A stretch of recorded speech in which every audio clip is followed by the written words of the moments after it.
выездного заседания члены Комитета по топливно-энергетическому комплексу, недропользованию и промышленной политике Джугурку-Кенеша Кыргызской Республики посетили завод по восстановлению и переработке автомобильных шин в городе Токмок Чуйской области. Президент закрытого акционерного общества Кумтор Голд Компани Алмазбек Бартабасов сообщил, что завод, открытый в августе 2023 года, в настоящее время работает в тестовом режиме. Запуск завода – это вклад Кумтор Голд Компани в сохранение экологии нашей страны. Все эти годы использованные покрышки от крупной и специальной техники, работающие на рудниках Кумтор, никак не утилизировались. Они просто складировались.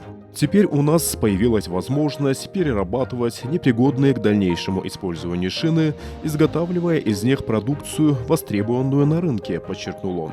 Члены комитета выразили пожелание, чтобы компания продолжила политику по открытию различных производств в регионах, что будет способствовать как развитию промышленного потенциала страны, так и созданию новых рабочих мест, увеличению налоговых отчислений.